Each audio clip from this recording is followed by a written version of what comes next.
திருப்பத்தூர் மாவட்டத்தில் கொத்தடிமைகளாக இருந்த 7 பேர் மீட்கப்பட்டிருக்கின்றனர். இதனை அண்மை செய்தியாக பார்த்து வருகிறோம். திருப்பத்தூர் மாவட்டம் ஆம்பூர் அருகே காமனூத்தூர் தட்டு மலை கிராமத்தில் கொத்தடிமைகளாக இருந்த 7 பேர் மீட்கப்பட்டிருக்கின்றனர். இது குறித்தான முழுமையான விவரங்களுடன் செய்தியாளர் அரவிந்தன் இணைப்பில் இருக்கிறார்.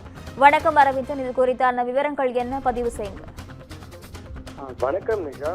திருப்பத்தூர் மாவட்டம் ஆம்பூர் அடுத்த நாயக்கநேரி மலை கிராம ஊராட்சிக்கு உட்பட்ட காமனூர் மலை தட்டு மலை கிராமத்தில் ராஜா என்பவருக்கு சொந்தமான நிலத்தை மகாவிஷ்ணு என்பவர் குத்தகைக்கு எடுத்து அதில் பயிர் வகைகளை பயிர் செய்து வரும் நிலையில் மகாவிஷ்ணுவிடம் ஒடுகுத்தூர் பகுதியை சேர்ந்த இருளர் சமூகத்தை சேர்ந்த 2 குடும்பத்தினர் 10,000 ரூபாய் கடன் வாங்கியதாக கூறப்படுகிறது. இதனால் அந்த 10,000 ரூபாய் கடனை திருப்பி அளிக்காததால் 2 இருளர் குடும்பத்தை சேர்ந்த கர்ப்பிணி பெண் உட்பட 2 குழந்தைகள் உட்பட 7 பேரை மகாவிஷ்ணு காமனூர் தட்டு மலை கிராமத்தில் உள்ள தனது நிலத்தில் கடந்த சில வருடங்களாக கொத்தடிமையாக நடத்தி வருவதாக இன்று வாணியம்பாடி வருவாய் கோட்டாட்சியர் அஜிதா பேகத்திற்கு ரகசிய தகவல் கிடைத்துள்ளது.